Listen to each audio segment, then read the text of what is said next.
Nag-join ngayon sa ating light service formation ng Bulukan. Ito ay malaga at maganda na nandito kayo ngayon joining in this formation and always celebrating our oneness with all the lights, with all the stars.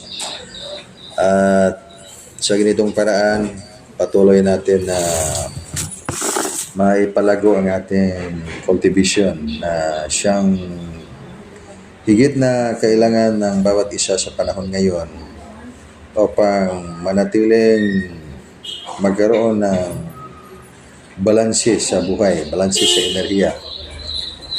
At ang pinakalayunin nito ngayon na matulungan ang bawat isa. Kaya ito ay pangangailangan din na gampanan ang mga divine mission upang tumulong sa sangkatauhan, mga kapatiran, kapitbahay, mga pati na rin mga kaaway o kalaban. Pag mayroong mga kalaban na maipakita ng bawat practitioners ng Angels Contacts and Connection ang pagtupad sa layunin at utos din ng Diyos sa langit na mahalin ang ating kapwa-tao, mahalin pati mga kaaway o kalaban. Kaya sa anong paraan sa pamagitan ng divine healing. Kaya ito ngayon ang dahilan na ang theme ng ating samahan ay to help for the healing of life and nature. So napakalaga yan, naintindihan natin yan. To help for the healing of life and nature, sa kailangan natin na tulungan ang paggamot sa kalikasan at saka sa buhay. At sa ganitong paraan, binigyan tayo ng paraan na katastaasan. Sabihin na natin ng katastaasan, the common term na ginagamit ng mga tao sa buong mundo, God, para sa lahat ng mga naniniwala. Binigyan tayo ng paraan. Ang paraan na ito ay makatulong tayo sa healing ng ating planeta sa pamagitan ng Angels Contacts and Correction. So, ang Angels Contacts and Correction, hindi lang sa practitioner ay natulungan na niya ang kanyang sarili na mapagaling niya ang kanyang mga karamdaman, ang mga sakit, mapalakas ang kanyang enerhiya, pati na rin ang mismo ang kalikasan, ang environment. Kaya saan ka nag-exercise ng Art of Life or Angels Contacts and Connection, dyan ka nakatulong ka sa kapaligiran. Ang daming mga buhay associated in the things of nature. Pag sabihin natin associated in the things of nature, mga buhay yan na hindi sila nakikita natin, ngunit nandyan sila sa inang kalikasan. Subjective part of nature na hindi makikita. Ang objective yung mga bagay natin makikita sa kalikasan. Kaya sa paraan na yan na ibinigay ng katastaasan upang makatulong ang lahat.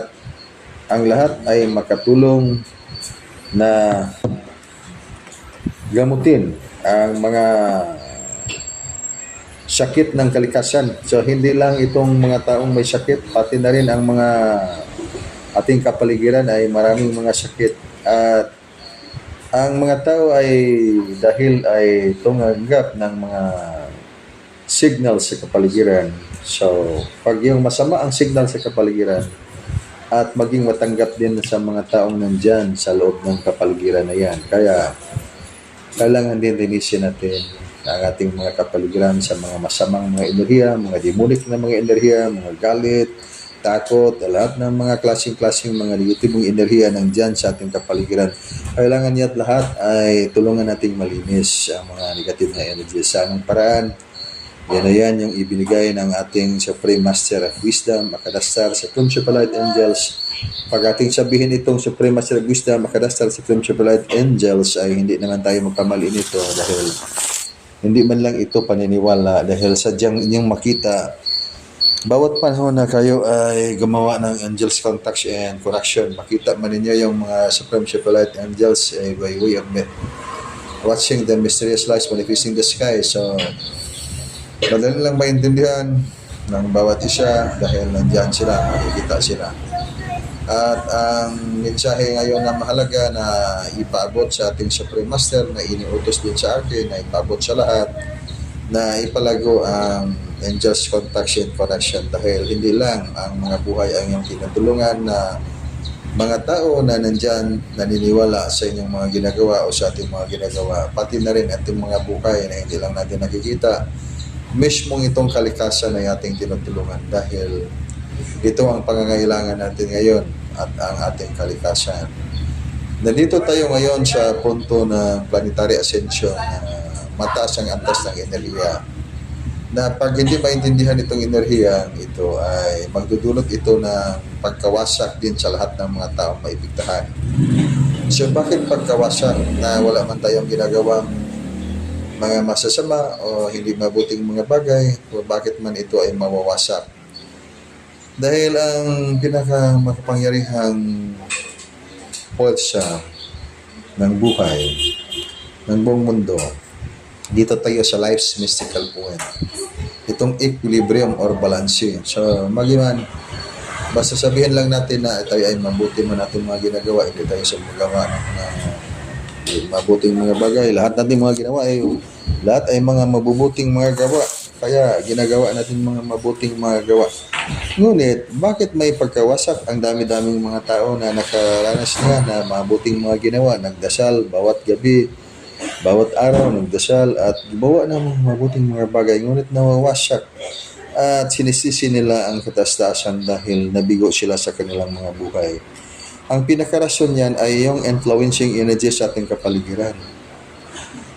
Tayo ay nasabak tayo ngayon dito sa mga enerhiya na malakas dulot ng itong ating tinatawag na planetary ascension. Ngunit pag itong lahat ay wala tayong karanasan, wala tayong alam, anong ibig sabihin ng pagbalanse ng enerhiya sa iyong buhay? So, lugi tayo dito pag wala tayong alam. Kaya sisikapin natin na masunod din ang utos ng Diyos sa langit na sinasabi niya, "My son, be wise," at hanapin ang kanyang kaharian. Ang ibig sabihin lang nitong "by son, be wise," hanapin ang kanyang kaharian. This is actually a very precise direction na kailangan tayong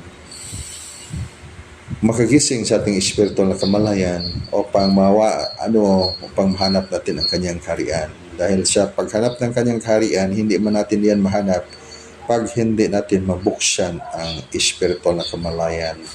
Na in direct story, na pag sabihin natin mabuting gawa ang ating mga ginagawa, ngunit pag hindi natin nasunod itong pinakamahalagang utos na ito, "My son, be wise," hindi tayo nakagising sa ating spiritual na kamalayan. Kaya dito tayo nahahanay sa blinding ignorance. Walang mabuting gawa sa blinding ignorance. Kaya nga ang isang tribu, maging isang kaharian, may ay umawasak dahil sa blinding ignorance. Inakala ng tao na itong ginawa ay napakabuti itong gawa natin. Ngunit, pag mayroong blinding ignorance or nakabubulag na kamangaman, sa mga mata ng Diyos sa taas o katastaasan, walang mabuting gawa sa blinding ignorance.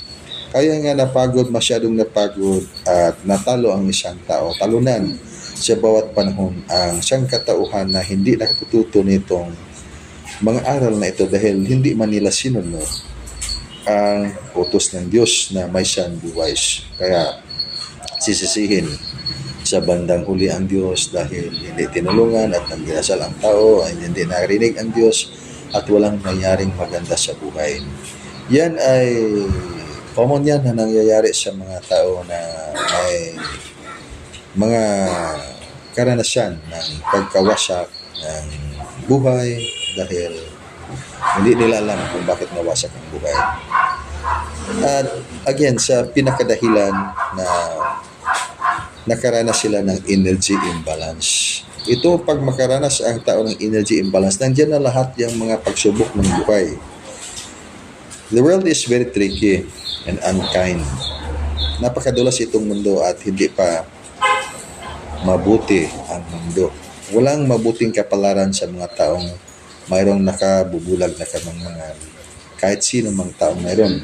Diyan, nasasakop siya sa nakabubulag na kamangmangan. Dahil mayroon siyang pagkabulag sa kanyang, iyan tinatawag na kamangmangan.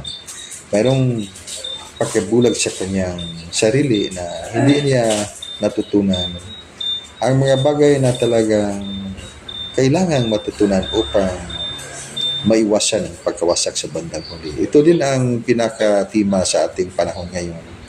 na kailangan na tayo makagising at lahat ng mga kapatiran, mga kaibigan, mga kamag-anak, at lahat ng tao sa buong mundo, kung sana mangyari man, na lahat ay makagising sa espiritual na kamalayan. Dahil sa puntong ito ay napakalakas tumindi ang activation, pagbukas ng mas malakas na enerhiya dulot ng planetary ascension. So, ang planetary ascension ay umangat. May mga umangat lahat ng mga buhay, bagay, lahat ng ating mga makikita ay may pag-angat. Kaya ito lang pag-angat ay dapat sana ito makita natin yung pag-angat ay talagang pag-angat, ascension in the higher dimension. Ngunit pagbaligtarin natin ito dahil sa ating paniniwala na naniwala tayo na okay na lahat ng ating ginagawa. Ngunit dito tayo mayroon pang mga blinding ignorance na nangyayari sa ating mga sarili. Hindi nabuksan ating spiritual na kamalayan. So, ang ating ibig sabihin ng ating pag-angat sa mas mataas na dimension ay paglubog. Lumubog tayo sa lower na dimension. Dahil pati mismo sa ating paniniwala ay tayo ay nahadlangan dahil sa ating paniniwala, diyan nag-ascend ang ating tinatawag na blinding ignorance dulot ng ating tinatawag na human negative ego. Kaya napakahirap itong human negative ego. Maski ating alam na natin na tayo ay nagkamali, hindi natin matanggap dahil hindi matanggap sa ating puso, hindi matanggap sa damdamin na tayo ay nagkamali. At anyway, that's actually the human characteristic na ang tao ay kailangan tayong intindihin sa bawat panahon. At sa panahon na tayo ay hindi maintindihan, tayo ay masaktan. At sa panahon na tayo ay masaktan, tayo ay magalit. At sa panahon na tayo ay magalit, mawala ang balanse ng ating buhay. Kaya babalik tayo sa ating formula, 7 dimensions of the soul. Instead of doing your art of life o nag-cultivate kayo ng mas malakas na enerhiya dahil nag-practice kayo ng meditation, so you have the definition, body, mind, soul, and the spirit. Ngunit, itong body, mind, soul, and the spirit, pag kay ay magalit, ay mawala na itong spirit. Mind ay lahat ng dyan. Look at your mind. Tingnan natin ang dimensions ng ating mind. Dimensions is itong mga lugar, may space yan, dyan makatira ang mga citizens ng isang dimensions na yan. Kaya, one of the 7 dimensions of the soul, itong mind itself.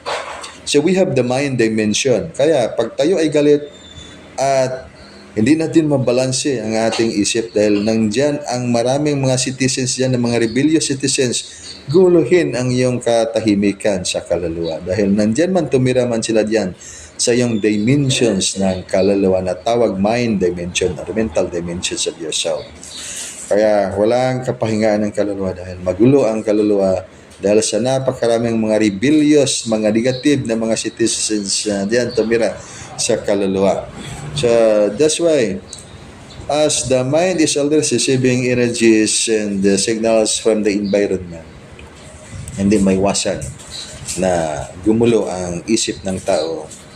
Kaya sisikapin na bigyan din natin ng katuparan ang utos ng Diyos na may son be wise. Ito ay napakahalagang kautosan ng Diyos na anak maging matalino. Ang katalinuhang ito ay hindi ito katalinuhang pangtaong katalinuhan, kundi ito ay katalinuhan ng banal na espiritu ng dyan sa iyong kalooban na iyong mabuksan. Ang tawag niyan pag mag-umpisa na kayong aral sa mas malalim na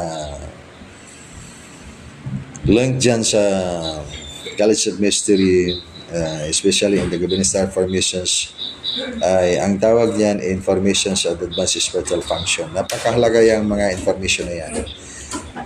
Ang enerhiya ay marami. Kaya, in the physical body, you have the external energy or muscle energy. Sa yung muscle energy ay very common na ginagamit natin yan. Maski hindi natin alam, pag magbuhat tayo ng mga bagay, ginagamit natin external energy. Yung energy na galing sa ating muscle. And then when you do your breathing, conscious na kasi yung spiritual energy. And then you can start, pwedeng magawa mong ipalabas mo yung internal energy mo. Na energy na galing sa buto. Energy that comes from the bone, 90% powerful compared to the muscle energy. Mas malakas na. You can double, triple your energy, quadruple pa. pag i-enhance mo yung internal energy mo sa katawan. Kaya maging malakas ang iyong katawan. Kaya nga ginagamit yan sa magnetic healing. Yung mga natututo niyan, ginagamit nila sa magnetic healing, Reiki healing, or energy healing, or prana, or pranic healing. Ayan ay ang pinaka-fundamental na energy nandyan sa kalooban, innate sa iyong physical na katawan.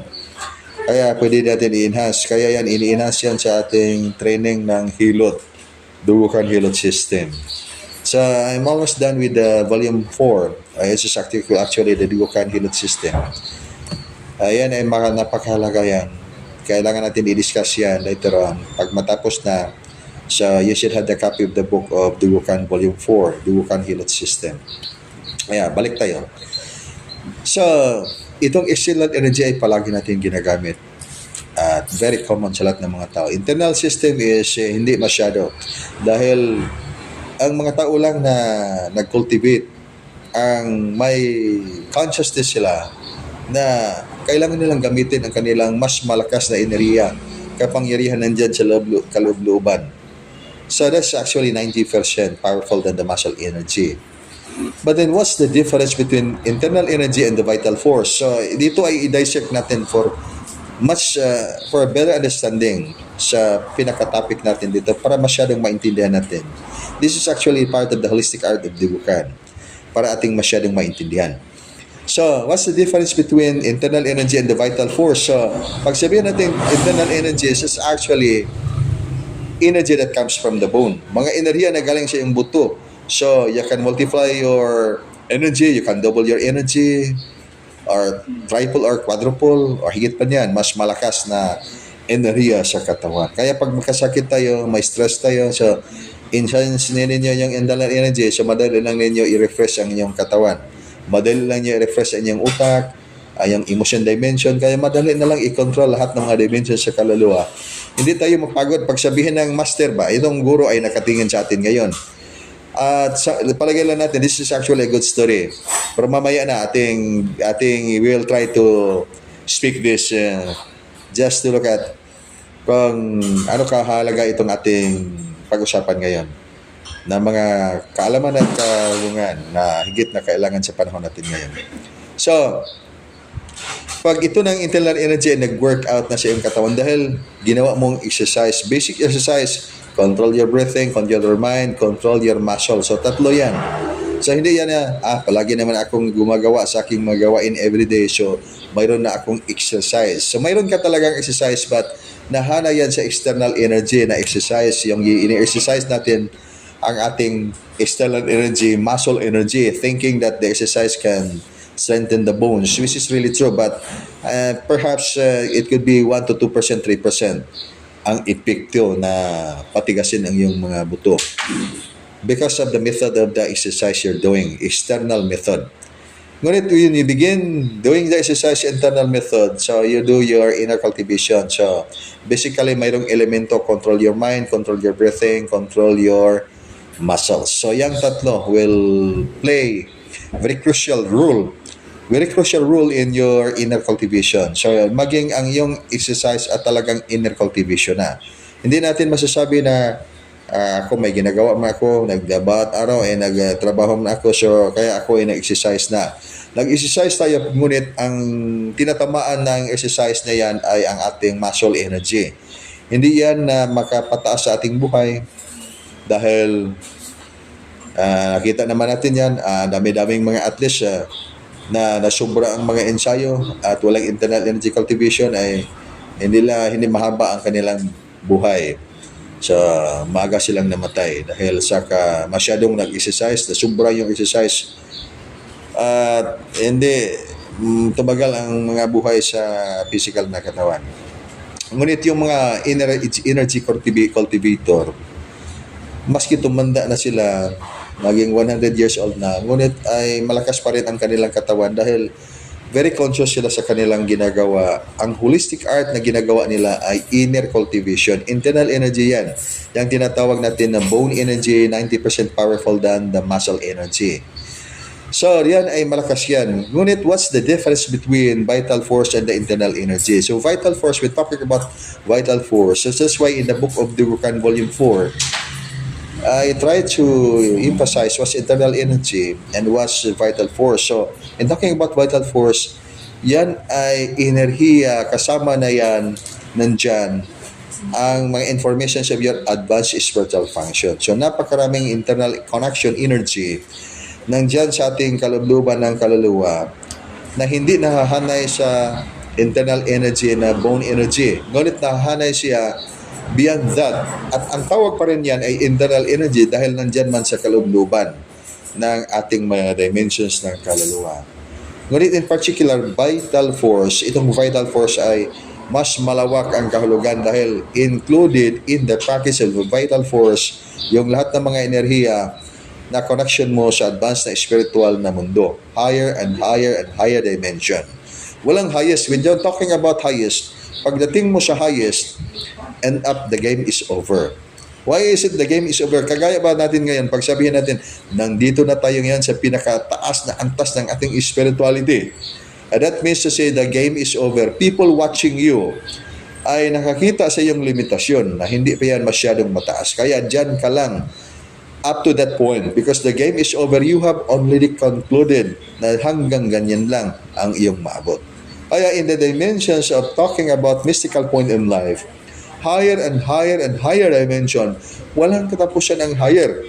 Dahil pagkarating natin sa antas na ito na higher, another higher, then pagkarating na natin sa antas na ito, another higher, and another higher, and higher, hanggang sa maabot natin ang pinaka-higher and higher and higher na walang katapusan.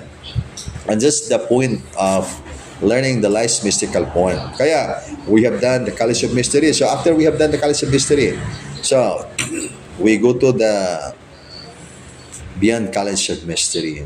And then when we begin the Beyond College of Mystery, we must start with the elementary mystery. Ngunit mystery pa rin. Dahil pagtawag natin mystery, ayan ay mystery. Hindi yan nahahanay sa mga kaalaman na kayang mabot ng ating pangtaong kaisipan. Dahil pag sabihin na natin na elementary mystery, mystery yan na mas mataas. Kaya nga yan, Beyond College of Mystery yan. Ay, ibig sabihin, pag matapos tayo sa College of Mystery, we go back to the mystery na ang tawag ay elementary mystery. Tawagin lang natin the sake of understanding, elementary mystery, ngunit mystery yan na higit pa kay sa College of Mystery. And then, madali ang maintindihan din yan if we are practitioners of the Wuhan martial arts dahil pag sabihin natin martial arts, so ito ay basic and ito ay advanced. And then in advanced, mayroong elementary advanced, mayroon mga secondary advanced, mayroon college advanced. So, madali lang maintindihan. Ngunit if we don't have undergoing actually in the actual practical lesson, this could be a very difficult things to discern. Kaya ito ngayon ang napakabigat na pasan ng mundo ngayon at pasan ng lahat ng buhay sa mundo. Itong tinatawag nating blinding ignorance. Dahil pag itong blinding ignorance, walang taong madaling makaintindi dahil ang lahat ng mga tao ay mayroong puso. So, lahat ng mga tao ay mayroong puso. Itong puso ay mahirap talaga itong puso, lalo na pag masaktan. Walang taong tumanggap siya ay nagkamali. Tumanggap lang tao na siya pagkay magpagkamali, pagka niyang maintindihan na gusto na siyang mayroong katahimikan sa sarili. Ang layunin ng tao, this is actually very common. Ang layunin ng tao, magkaroon tayo ng katahimikan. Ngunit ang ating puso ay hindi tumanggap. Ngahit pa ating hinangad itong katahimikan, ngunit hindi man tumanggap ang ating puso dahil sabi na ating puso ay hindi kaya. Kaya, pag gusto ng taong tumanggap ng katahimikan, kailangan tanggalin itong blinding ignorance na siyang pinakaina sa itong tinatawag natin human negative ego. So, ang mother of the human negative ego is blinding ignorance. And then, father of the blinding ignorance is nakabubulag na kamangmangan. Ang father niya, ang kanyang ama ay human negative ego. So, vice versa. It must be kailangan natin ito maintindihan. Pag gusto tayo ng katahimikan, and then tanggalin natin ang ating nakabubulag at kamangmangan at ang itong ating madaling masaktang damdamin dahil ito ang nagdulot ng nakabubulag na kamangmangan na nagbunga ng human negative ego. Okay, hindi ito mahirap itong human negative ego. Ito ay ang problema sa buong mundo. Lahat ng mga tao, hindi natin masabi na yung mga tao ay walang human negative ego. Sino ba yung actually yung mga taong walang human negative ego? Dito na tayo ngayon sa ating tanong. Sino kaya yung taong walang human negative ego? Ay atin itong tingnan pag ito ay ating masagot. Lahat ay pwedeng sumagot. Okay. Sino kaya itong mga taong walang human negative ego? Okay, so sinong yung taong may kakayahang tanggalin ang human negative ego? Okay, I have a story. We will begin with the story. Mayroong sabihin na natin mayroong 10 hari. There are 10 kings. Mayroong 10 hari. At itong 10 hari, natagpuan nila ang kanilang maestro. Kanilang teacher ba? And then, nag-umpisa sila sa college. Hindi sila, tapos na sila sa College of Mystery. Nag-umpisa na sila sa elementary mystery, pero beyond College of Mystery. Kaya yung release natin ngayon ay, mag-release tayo ngayon ng Advanced Spiritual Study. Advanced Spiritual Study, beyond College of Mystery, ngunit elementary mystery. Hindi man tayo maaaring mag-umpisa sa College of Mystery na advanced, college, then high school to elementary, then primary. Elementary, then itong introductory. It means to say na baligtad. The advanced we will begin with the primary, secondary, then tertiary. So, beyond College of Mystery tayo. So, ang release din yung mamaya, beyond College of Mystery. Hayaan na lang natin yung munang College of Mystery dahil parang marami na tayong College of Mystery na lesson. At sa karami-dami na nating mga College of Mystery, yung isa iba na napakaraming mga College of Mystery, parang bumalik na sa elementary. Nalimutan na yung College of Mystery. Kaya babalik talaga tayo sa elementary ng mystery. Ngunit beyond College of Mystery. Pag yung sabihin na beyond College of Mystery, higit pa sa College of Mystery. Kaya, dito tayo magsimula. Mayroong 10 hari. Natagpuan nila ang kanilang maestro o teacher. Dahil itong 10 hari, gusto nilang palawakin ang kanilang kaharian. Kaya, tiningnan sila sa maestro, palagay nila ditong 10 hari, tiningnan sila sa maestro na, sige mga hari, palawakin man niyo ang kaharian, gusto kayong ng katahimikan. Okay, ang pinaka-utos ay, you have to dry out the sea. Okay, ibisaya na ito na, para manindot, pasabtan sa tanan, pahubasa ang dagat. So dry out, i-dry mo yung ocean. Kaya, nakinig ang mga hari na, okay, kailangan ito ay kunin natin ang tubig sa dagat upang mawalang tubig na sa dagat kay utos ng ating guro. Utos ng ating master na tanggalin natin ang tubig sa dagat. Dry the sea. Dry out the water of the sea. Kaya, sabi ng mga hari, dahil itong mga hari ay walang maging hari na walang katalinuhan. Lahat ng mga hari ay may katalinuhan or else hindi sila maging hari. Kaya ginamit nila ang kanilang katalinuhan dahil sila ay matalino dahil mga hari nga sila. Sabi ng isang kahari ay ito ay ang aking kaharian ay napaka makapangyarihan. At sa kadami-dami ng mga tao at kadami-daming mga kagamitan, umpisahan natin na we have to dry the sea. Ating paopsyon ng kaning tubig sa dagat. Okay. Patawag sa mga hari ang kanilang mga tao. Tanan. Ikipagamit ang mga ekwipo para tanggalin ang tubig sa dagat. At sinabi ng guro nila simulan niya bukas. At sa ika-10 araw, babalik kayo rito at tingnan natin kung sino ang magtagumpay. Kaya excited ang mga hari na gawin ang utos ng master na i-dry out itong dagat. Wala nang tubig sa dagat. Kaya sinimulan ng mga hari. And then, ginawa siya hari to make the shore restored. Ilaktod na to na pagkaunang adlaw, ikaduhang adlaw, ikatulong adlaw, gamit ang mga kagamitan sa kaharian para hindi magyud mahubas ang tubig sa dagat. Mana nga naluya na ang mga tao. Dili buong day and night, dingon nang hari nga day and night kanilang huto ng tubig sa dagat. Dili jud pahulayon kay wadil mo pahulay. Trabaho gamiton tanang mga kaymanan o tanang mga tao patabagan, buwason ang tubig sa dagat. Asang hari dili matulog kay nag apong kailan pa-option nila ang tubig sa dagat. Abot na sila 8 kadlaw. Pagkasiyam kadlaw na din na sila kabangon. Ingon ang katong mga hari nga di jud na hubas ang tubig sa dagat. Siyam kadlaw na, diya ilang maestro makikita nila ikaugma. Kada pagkaugma na, niabot na yung pagkaugma. Report na sila silang maestro. Pag-abot sa ilang maestro, giroll call sila. Okay, 1, 2, 3, 4, 5, 6, 7, 8, 9. Asa mang ika-10, wala man itong usa ka hari. Wala ito, ibutan tayo ng hari. Ito walang usa, absent isang hari. Asa mga isang hari, wala pa niabot. Yung mga hari dito, minghoy kayo, loya kayo mga naong. Exhausted, walang enerhiya. Tinanong sila siguro anong nangyari sa inyo? Na parang pagod na pagod kayo ngayon. Wala kayong, ang bigat ng inyong mga mukha at ang bigat ng inyong mga katawan. Halos di kayo makatayo. Siya napakahirap, master. Maestro, hindi namin napadry itong tubig ng dagat.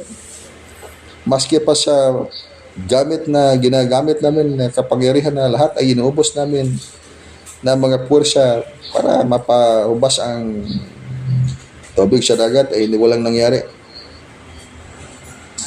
Kaya walang nagawa ang mga hari na i-dry out ang tubig sa dagat. Kaya walang silang nagawa. Ngunit may isang hari na late ang kanyang pagdating. At presko na presko. Very smiling and very relaxed. Kaya nakatingin ng lahat ng mga hari. Yung siyam nakatingin sa isa. Bakit ba itong isang hari na masayang masaya? Very relaxed, parang walang nangyari.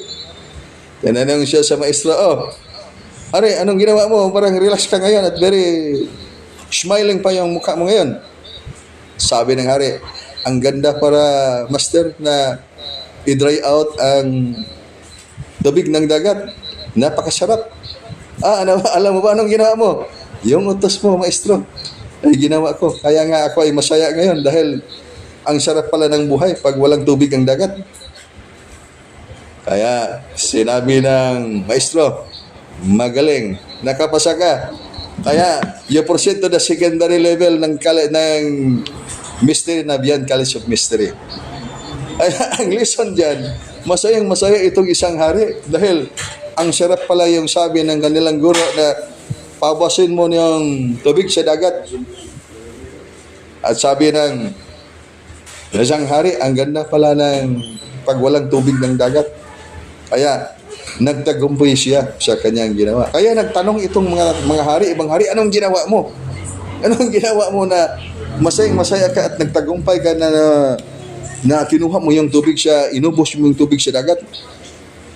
Na hindi man nangyari yan, isa mo yung dagat sa ating planeta. Sabi ng hari ay nagpakasarap lang ng buhay, natulog lang ako doon sa aking kaharian. Kaya yan ang ginawa sa isang hari, wala siyang ginawa. Ang ibig sabihin ng maestro, tanggalin mo yung kagahin, tanggalin mo yung tubig sa dagat. Anong ginawa mo specifically? Doon lang siya sa kanyang chamber of the kingdom. Doon siya nag-meditate lang. Kaya when you empty the mind, wala ng tubig sa dagat, pati mundo ay nawala. Ngunit hindi man naintindihan sa ibang mga hari, kaya ginawa nila lahat ng kanilang mga puwersa ay inubos nila doon sa pagkuha ng tubig sa dagat. Kaya wala silang nagagawa at napagod lang sila at nabigo dahil hindi nila alam kung anong gagawin, kung paano ipasuko ang kalikasan. Ganyan din ang pagsabok ng buhay. Kaya in the practice of the College of Mystery and the Beyond College of Mystery, in the elementary level, you must learn how to conserve your energy. That's very essential. Kaya walang taong magsasabi na ako ay nagkamali. That's because that's actually the nature. This actually the web. Ito ang program nitong ating 7 dimensions of the soul. Kaya nga binigyan ka ng puso ng Diyos, binigyan ka ng utak ng Diyos, binigyan ka ng mga lahat ng mga function sa iyong katawan dahil yan ang programa ng iyong kinalagyan ngayon sa antas ng physical na mundo at saka sa antas ng astral spiritual na mundo. Yung pagbuuin mo yung lahat na yan ay tinatawag yan na mind supremacy. Ibig sabihin ng mind supremacy, from the word supremacy, supreme, pinakamataas sa matrix na ito. Ngunit ang kailangan natin hanapin ngayon itong mas malakas at mas mataas na matrix na kayang-kayang makita ang kahinaan sa matrix na ito. Ay ito ngayon, pag lahat ng mga tao dito sa program ng matrix, ng 7 dimensions of the soul, this is actually the program. Pag sabihin ng maestro, here, paubsan ng tubig sa dagat. Are, magkapulikit ng mga tao, paubsan tubig sa dagat and will do the best para lang maubos yung tubig sa dagat. Kuha sila balde para yung takso ng tubig sa dagat and then even how many millions people doing the task, magtagumpay pa sila. Wala. Dahil ang direksyon ay iba. Hindi magtagumpay dahil ang direksyon ay iba. Ngunit sa tamang direksyon ay walang duda-duda, walang kaduda-duda ang tao ay magtagumpay. Kaya yung 10 hari, isa yung nagtagumpay. Dahil ang ginawa niya na ipahubas ang tubig sa dagat, ang ginawa niya doon lang siya sa kanyang kwarto and nag-relax, meditation, natulog, meditation, natulog, meditation, natulog, walang ginawa. Kaya tinanggal na niya yung dagat dyan sa kanyang isip. At nagkaroon siya ng katahimikan at mas lalo pang lumiwanag ang kanyang kaisipan. Hindi na stress ang kanyang mga tao dyan sa kapaligiran. Hindi na stress ang kanyang kaharian dahil relax na relax dahil paubson ang dagat and then ang ibig sabihin, tanggalin ang tanan nilang mga problema sa sarili. And that's the point why I said that whenever the time na gusto niyang lutasin ang problema ng tao, whenever the time gusto ninyong i-perfect ang isang tao, that could be the biggest problem in your life dahil hindi yan magawa. Dahil ang tao ay isang kaharian yan. Ang tao ay isang kaharian. The more you do that and the more you want to do that, the more you can create problems of yourself. The more and more problems will come to you dahil sinisikap no na i-perfect ang isang bagay.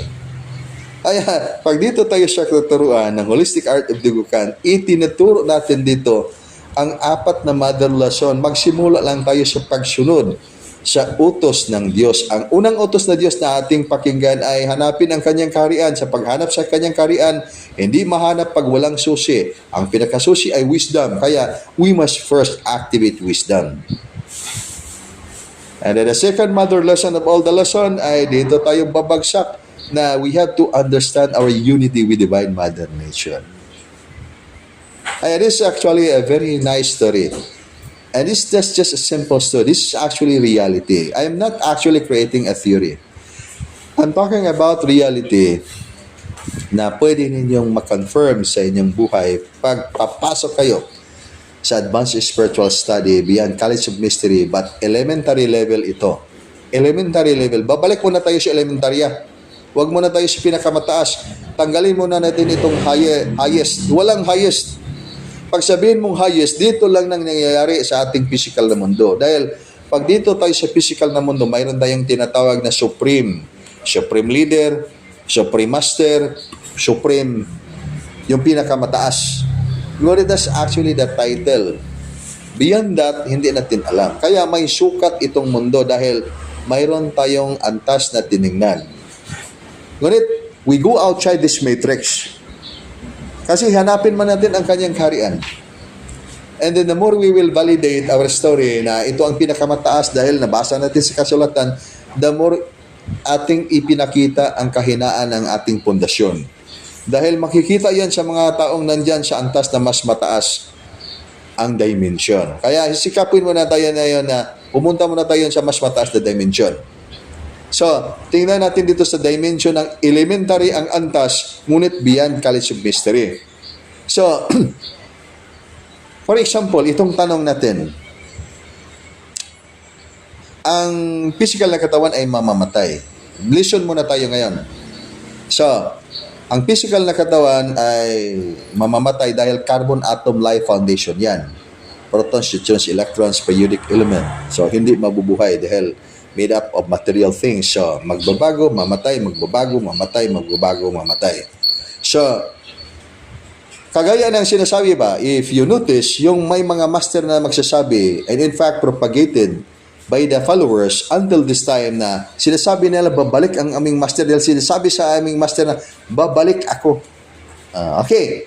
Naintindihan ba na niya ng marami na mga followers? Kaya nga sinisikap ng guro din sa kanyang pagsasabi na sana itong lahat ng mga tao na kanyang sinabihan ay mabigyan na din pagkakataon na mabuksan ang spiritual na kamalayan dahil nandyan ang banal na espiritu ay pumasok sa kanila at sila ay makaintindi sa mga spiritual na katuruan.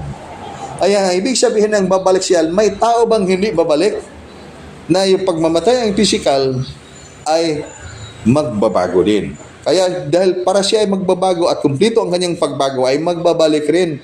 Na ibig sabihin, pag sinabi ng iyong guro na matay ang iyong guro at sinabi niya na babalik din siya, ay totoo, hindi siya nagsinungaling dahil babalik din siya. Pag yung isa, yung tao, yung follower na yan ay namamatay, ay din babalik din na si follower. Hindi lang na nalimutan lang sa isang follower na sabihin sa kanyang guro, huwag kang mag-alala guro dahil pag ikaw ay mawala na at babalik din, ako pagkawala ko rin ay babalik din. Kaya magkatagpo rin tayo dahil sinabi mo kay nawala, babalik ka rin. And then pag ako din ay mawala, ay babalik rin. Kaya pareha silang dalawa ay babalik dahil nandito sila sa matrix na ito, kailangan bumalik upang magkaroon ng physical na katawan. Ngunit hindi lang masyado naintindihan ng mga tao. Dito sila nakalak sa College of Mystery na maliit lang ang bahay ng College of Mystery. Dahil inaantay natin dyan sa bahay ang ating maestro na bumalik dito sa bahay at hanggang wala nang bumalik pagdaan ng 1,000 taon at walang bumalik, hindi nila nalalaman na bumalik na nga sila at pati yung lahat ng mga taong namamatay ay bumalik na. Kaya lahat ng mga bagay ay may pagbabago dahil ang carbon atom life foundation na katawan ay mamamatay. Once mamamatay, will be born, isisilang siya sa astral spiritual na mundo. Pag mamamatay siya sa astral spiritual na mundo, dahil hindi man immortal ang astral na katawan, mamamatay din yan yung astral na katawan na astral spiritual diyan nakatumira. Ay pagkamatay siyang astral body, mayroon siyang double body na pag mamatay yung light body ay isisilang din siya sa physical na mundo. Kaya babalik din siya. Lahat ng mga tao ay namatay ay bumalik din sa physical na mundo. Kaya hindi yan kaduda-duda. Pag may maestro na mawala, sasabihin babalik siya dahil bumalik talaga. Isisilang yan dahil bumalik siya kaya hindi pa natapos ang kanilang mga misyon. Ngunit, ang tanong ngayon, may maestro bang hindi nagbalik? Okay, you are in the mystical point. Life's mystical point. This is a big question. Is there a master or teacher na hindi nagbalik once nawala na sila sa kanilang buhay? Ang sagot niyan, wala. Lahat ng mga maestro ay nagbalik. Another question, which is related to that question. May mga followers ba na hindi bumalik? Lahat ng mga followers ay bumalik din dahil sila ay nawala sa kanilang physical na katawan and then pagkamatay nila ay bumalik din, nag-reincarnate sila kaya bumalik talaga sila kaya walang nagsinungaling sa kanila. Sa lahat ng mga maestro na nagsasabi bumalik sila, hindi sila nagsinungaling, bumalik nga sila. Sa lahat ng mga followers na hindi nagsasabing bumalik sila dahil hindi lang nila alam pa yan na sila ay pagmamatay din ay bumalik din sila. So that's the life. That's the reality. But it's a big question na hindi niyo masagot ngayon. Which I am very, very sure na hindi niyo masagot ngayon. Kaya, pasukin niyo ito. I am planning not to release yet this lesson. Pero ngayon ay nandito man tayo dinala sa ating discussion ngayon. Para magkaroon tayo ng pagkakataon na pasukin ito. Huwag kayong magsabi na, hindi pa ako nakarating sa antas na yan. Dahil pag sabihin ninyo yan, katulad lang yan na dry out the sea, kunin mo yung lahat ng tubig sa dagat. Ngunit, ang yung siyam na mga hari ay kuha sila ng balde kuha sila ng mga kagamitan upang kunin ang lahat ng tubig sa dagat. Saan man na ilagay yung tubig sa dagat? Na isa man lang yung dagat sa buong mundo o karagatan. Kaya hindi nila gawa. Exhausted sila sa kanilang buhay. Ngunit, ang isang hari ay alam niya yung wisdom, the art of life. Kaya natulog lang siya doon. Kaya sabi ng master ay kunin yung dagat. Kaya pumunta siya kasi ang chamber ay the entire 10 days, 9 days. Doon siya, nag-meditation lang siya. Relax, meditation, relax, meditation, relax. And meditation and relax. Then on the 10th day, masayang masaya siya. Ang ganda pala, walang problema. Pasikarian, walang problema. Wala lahat nakita. Walang mga gulo-gulo nga dyan sa isip niya. Dahil kinuha niya lahat. Pati yung karagatan at pati lahat ay nawala. Kaya walang problema siya sa kanyang buhay. Ngunit, sa mga taong hindi alam, mas lalong tumindi ang kanilang problema. Dahil hindi nila alam, sinisikap nila na magampanan ang mga bagay upang maging tama, ngunit masyadong nagkamali. Okay, dito tayo ngayon. Pag ang isang kaluluwa ay mamatay, ano ang mangyayari sa isang kaluluwa na mamatay? We're talking about dimension. Pag tayo ay, wala tayo ngayon sa physical na katawan, pumunta tayo sa astral spiritual na dimension na walang physical na katawan na babalikan, ay ang tawag dyan ay death yan or namatay.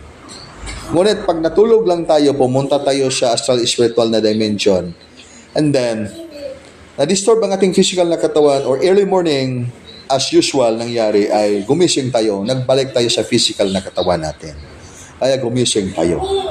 So, walang masyadong malaking kaibahan sa taong namamatay at sa taong natutulog. Ang kaibahan lang ay isa. Yung taong namatay ay hindi na makabalik sa kanyang physical na katawan. Yung taong natulog lang, early morning ay gumising siya at babalik sa physical na katawan. Yan ang kaibahan lang. Isa lang yung kaibahan. Ngunit ang tanong ngayon, ang physical na katawan, walang problema. Alam natin kung anong mangyari sa ating physical na katawan. Pag mamatay ang ating physical na katawan, anong mangyari? Doon, ilibing. 1 feet below the ground or 6 feet below the ground. Depende na lang yan. Kaya, klarong-klaro kung saan pumunta ang ating physical na katawan. Babalik sa lupa. Pag ilagay sa lupa. Okay. Ngayon, pag itong physical, itong astral body, pag mamatay ang astral body,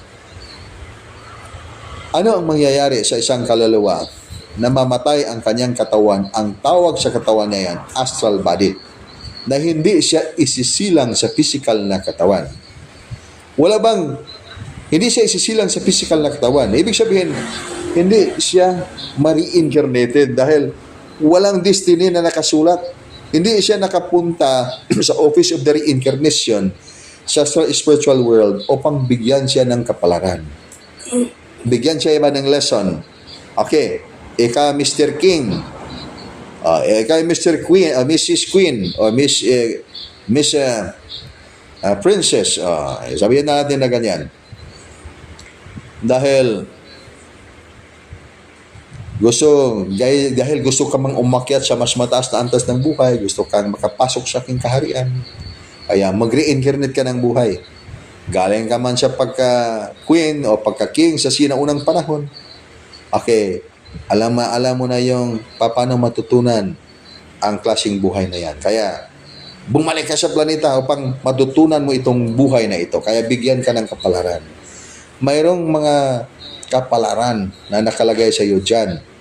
At pag mangyari yan, and then, yung spirit guide, which is part of the precise office of your guardian angel, spiritual master, mag-advance na doon sa physical na mundo. Either it could be this planet or some other planet, so long as physical universe. Kaya babalik. Could be in an alien, could be in kanto na may division. Kaya diyan na pumasok yung mga division. Tapos, nakita na sa mga spirit guide yung taong makapagpatupad ng kapalaran na yan, basically. Kaya diyan siya magsimula, diyan siya mag-conceive sa kanya sarili. Kaya nakakonect na siya sa physical na mundo. At diyan siya isisilang din sa physical na mundo dahil mayroon ng parents na tumanggap at spiritually, hindi nila alam, ha? Physically, hindi nila alam. Spiritually, alam ng mga kaluluwa. Kaya, nagtagumpay na siyang ma-reincarnate sa physical na mundo. Kaya, okay lang in that case. Ang tanong ngayon, ano ang mangyari sa kaluluwa na wala siyang katawan na balikan? Dahil hindi siya nakapasok sa astral spiritual na mundo, office of the reincarnation. Sabihin lang office of the reincarnation. Pero may mga pangalan yan. Spiritual na mga pangalan. Sabihin lang natin na ganyan. Pag ang isang kaluluwa, namatay ang isang kaluluwa, ngunit hindi siya makabalik sa physical na mundo dahil wala siyang kapalaran. Diyan lang siya sa astral na mundo, astral world, namatay ang kanyang astral body. So ano ang mangyayari sa kanya? Mabubuhay pa ba siya o hindi? Isisilang pa ba siya sa physical na mundo o hindi? Okay. This actually ay homework ninyo ito. Tingnan ninyo sa inyong buhay, sa inyong pag-aaral sa spiritual study. Ano ang mangyayari sa isang kaluluwa na namatay sa astral na mundo? Namatay siya na wala ng physical na katawan dahil walang kapalaran. Lahat ng isisilang sa physical na mundo, dumaan yan sa office, tawagin lang natin Office of the Reincarnation. Itong Office of the Reincarnation, dyan ang reading, dyan din ang pagsulat ng kanilang kapalaran at binigyan sila ng karapatan na talunin ang kapalaran o i-fulfill ang kapalaran kung ano ang kanilang magawa. Dahil ang layunin ng lahat ng buhay na isisilang sa physical na mundo ay umakyat sa kanyang kaharian, pumasok sa next sector ng buhay. Ang tawag ng sector na yan ay maging Olympic star formation. So, ano ang ganap na mangyayari sa kaluluwa na namatay sa astral na mundo? Ngunit, walang kapalaran, ibig sabihin, wala ding physical na katawan na balikan. Hindi siya maka-reincarnate ng buhay sa physical na mundo. By the way, pwede kayong makagawa ng theorya. No limit for the theory for the answer of that. But, tingnan ninyo kung anong sagot yan. Dahil ang sagot ay klarong-klaro. Maipakita yan sa iyong guardian angel saka sa spiritual master. Kaya life is very certain. Walang gaduda-duda. Dahil dito lang tayo nagkamali sa physical na mundo dahil ang kalawak-lawak ng kaisipan na ibinigay ng Diyos sa tao. Ngunit, gusto man ang tao na lumiit ang kanyang kaisipan. Kaya, dito na lang natin isulat sa aklat. Kaya ang tao ay dito lang tumingin sa napakaliit na aklat. At aklat na makita sa ating mga mata. At ngayon, makita sa ating mga kamay, mahawakan cellphone na, makita sa ating mga kamay, pwede makita sa ating mga cells, mahawakan sa ating mga kamay, makita sa ating mga mata, marinig sa ating mga tainga. Yan ay yung aklat na gusto nating makita. Ngunit, ang buhay ng mga aklat ay hindi ganyan. Kaya hindi natin nakita kung ano ang mangyayari sa isang kaluluwa na namatay sa astral spiritual world, hindi astral spiritual division world. Astral spiritual world. Iba ang astral spiritual world sa astral spiritual division world. So, pag namatay sila dyan, ano ang kanilang mangyayari? Magagawa ba nilang maka-reincarnate ng buhay o hindi? Ang sagot yan, sagutin ko na lang para in a way that's very basic. Dahil para inyong maintindihan. Ang lahat ng mga kaluluwa na mamatay sa astral spiritual world ay mawawala ang kalang mga essences ng buhay. Kaya mamamatay talaga sila. Hindi na sila mawala, hindi na sila maging kaluluwa, mawalan sila ng buhay. Na ang buhay na yan ay instead na nandyan sila, nakatali sila sa living book of life o buhay na aklat ng Diyos, ay mawala sila dyan sa buhay na aklat ng Diyos.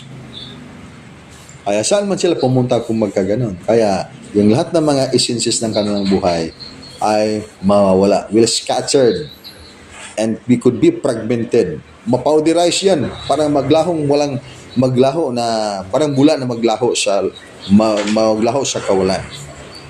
Ngunit, in the fragment of the fragments of the dust, yung mga elemento ay walang elemento. Yan yung pagkasabi Elemento na walang elemento. Kaya dito tayo magtanong. Itong mga dimension, astral spiritual world could be a multi-dimensional level of existence. Napakaraming mga dimensions. Walang katapusan na dimensions. Kaya, you cannot count by the numbers of the first dimension, second dimension, third dimensions, fourth dimensions. Ito ay mga dimension. You are in the astral spiritual world. In the astral spiritual world, you cannot count the numbers of the dimensions, but you can count if you want. Pwede mong bilangin pag gusto mong bilangin. Hanggang saan yung mabilang yun na yan ang iyong katotohanan. At dito tayo sa physical na mundo, sinubukan nating bilangin ang mga dimension base sa ating mga makikita. Kaya mayroon tayong first dimension, second dimension, third dimension, just like the screen we are watching. So this could be a second dimension. Second dimension na, then the world that we are in could be, ang tingnan natin sa ating kapaligiran, could be third dimension. Ngunit itong mga bulati, mga wati, that's actually first dimension. Kaya, the next the story assured, again, look at the soul. What will happen to the soul na mamatay sa astral spiritual world na walang kapalaran? Wala bang nakasulat sa kapalaran? Legally, marami sa ating gobyerno ba na legal ba yan? Oh? In the spiritual world, same more or less. Kasi mas arrange ang spiritual na mundo. Kaya, kawawang-kawawa ang mga tao na hindi alam ang katotohanan dahil ang layunin ng lahat ng mga tao na makaakyat sa spiritual na mundo, makapasok sa kanyang kaharian. Ng kaharian na yan, makita ninyo sila in the forms of the shooting stars, sila yung mga buhay na nakapasok sa supreme governance of the infinite cosmic family of light. Kaya nga itong planetary ascension ngayon is actually harvesting almost na. We are almost in the harvesting point of time. Na hinog na itong mga harvest sa mundo. Hinog ba? Hinog na ngayon mga fruits sa mundo. Kailangan na siya i-harvest. So, with that concern, ang mga anghel ay nandiyan niya sa kalangitan. Kaya itong process ng ascension of life in the higher dimension ay magaganap. Proseso na ngayon. Kaya mayroong pagsubok ang buong mundo. Dahil ang malaking kalikasan na puwersa ay pagsubok man sa sangkatauhan. Ang malaking puwersa ay pagsubok sa sangkatauhan. Gumagalaw ang mga kalikasan. Pag gumagalaw ang kalikasan, gumagalaw din na masyadong sumikip ang utak ng tao. Kaya hindi maiwasan ang galit ng mga tao, ang takot ng mga tao, ang lahat ng mga problema sa isip, emotion dimension, mental dimension, all those things, dahil dulot ito lahat ng blinding ignorance, especially human negative ego. Hindi makapatawad ang tao, madaling magalit ang tao, perfectionist lahat ng mga tao. Kaya sa malaking mga kapangyarihan, makikita nila lahat yan. Kaya mas ladong tumindi. Kaya dalhin ang mundo ng mga anghel sa lugar na tinatawag na Armageddon. Totoo yung mga kasulatan. Dahil hindi maiwasan yan sa lahat ng mga tao sa mundo na masyadong lumago ang kaisipan, masyadong intelihente ang mga tao ngayon at hindi makapatawad dahil hindi din mahari na mahuli. Sila din dapat ay manguna o maguna. And then, anong mangyayari sa mundo? Kaya, ang mga anghel nandyan tumingin. At yung mga taong alam nila kung paano i-dry ang karagatan, alam nila kung ano ang gagawin. But this is actually the point that we need to really practice angels production correction. That's art of life. Kaya ang sabi ng dugukan ngayon na paramihin ang mga center. Diyan lang tayo magsimula. Paramihin ang mga center. Maliit na center lang. Hindi masyadong malaking center. Hindi masyadong negosyo. Walang negosyo. Tayo lang ay kailangan tayo manatili sa mundo. Kayo ay kailangan kayong manatili sa mundo. Huwag na kayong mag-antay sa panahon dahil itong panahon ay hindi mawala. Pag sinabi ng inyong maestro na babalik ang maestro, kayo din ay babalik. Hindi lang ninyo nasabi yan. Dahil hindi niyo alam kung anong ibig sabihin niyang babalik. Lahat ng mga tao ay mag-reincarnate upang magtagumpay sa kanilang layunin na makapasok sa kaharian ng Diyos sa langit. Kaya din, Walang magawa din mismo ang maestro, mag-reincarnate din ang maestro mismo. Dahil ang kanilang mga taong tinuturuan ay hindi pa man nakapasok sa kanyang kaharian. Kaya pag hindi siya babalik, ano na lang mangyayari sa mga estudyante na hindi bumalik? Hindi sa kanilang pagbabalik, na wala mga estudyante na hindi magbabalik. So lahat ng mga followers ay talagang magbabalik. Sila ang klarong bumalik dahil kailangan man nilang makapasala sila sa kanilang mga aral o lesson dito sa physical na mundo. Okay, so ang lesson natin ngayon, saan na tayo? Sa formula star, formula. 36 na tayo? Pareho ba tubig ka ng bugnaw? Tapos na ang 36. Okay, 37. So, we will start the lesson. Ilisya lang na, Tagalog lang yung tubig. We will start the lesson of the advanced spiritual study beyond College of Mystery, but we must begin with the elementary. Elementary muna tayo. Ito ay walang degree ito. Sabihin niya, naka-PhD ako sa College of Mystery. Ang College of Mystery ay may PhD dahil in the beyond College of Mystery, that could be the introduction to the elementary of the beyond College of Mystery. Kaya dito tayo, tingnan natin kung ano ang mangyari sa isang kaluluwa. Makikita ninyo ito, tingnan ninyo, basahin niyo sa Aklat ng Buhay sa Diyos. Yung Aklat ng Buhay sa Diyos, sabihin lang natin, religious term, Aklat ng Buhay sa Diyos. Basahin niyo dyan, tingnan niyo. Pag kayo magbasa ng aklat, okay, basahin niyo aklat, page to page, paragraph to paragraph, page to page. Book to book. Okay. Ngunit pag buhay na aklat, hindi ganyan. Dahil itong aklat natin na libro o itong ating internet ay napakaliit lang itong aklat natin sa mundo. Kaya maraming mga bagay hindi natin maintindihan dahil dito tayo sa aklat na napakaliit sa misteryo ng Diyos. In fact, kailangan lang niya yung gagawin yan dahil sa primitive time, ang mata ay masyadong hindi madaling makaunawa, makaintindi kung ano ang misteryo ng Diyos. Kailangang isulat. Kaya pag kayo, magpunta kayo sa higher na dimension, hindi kayo makakita ng Diyos na nagbasa. Walang Diyos na nagbasa ng aklat. Walang Diyos na nagdala ng libro. Dahil, mag-studio ba sila ng libro? Ngunit, hinayaan nila yung magaganap dahil kailangan sa mga tao, kailangan sa mga alien na magkaroon ng formula, magkaroon ng aklat upang kanilang maintindihan. At until the time na matutunan din nila kung ano ang mga kailangang matutunan ng misteryo sa Diyos. Ngunit, itong mga sektor ng buhay na ang antas ay immortal, semi-immortal, itong mga antas na ito ay hindi ito magbasa ng aklat. Ang kanilang mga aklat ay iba, hindi internet. Hindi yung mga aklat cellphone natin, hindi yung mga aklat na hawakan natin. Iba ang kanilang aklat. Kaya nga, pagpasukin yung elementary foundation ng Beyond College of Mystery, diyan makikita ninyo kung ano ang aklat ng Diyos na tinatawag natin aklat ng buhay ng Diyos. At tingnan ninyo anong mangyayari sa mundo, anong mangyayari sa planeta kung sila ay mamamatay. Pati na rin lahat ng mga buhay o mga tao mamamatay na walang mabalikan dahil walang kapalaran. This is actually part of the mystical point in life. Hindi masyadong maintindihan sa mga hindi bukas ang spiritual na kamalayan. Ngunit kayong nakabukas ng inyong mga spiritual na kamalayan, madali lang ito ninyong maintindihan dahil ang inyong kaparte sa inyong pagkatao na kayo din ay nakaintindi nitong lahat ng aking mga sinasabi.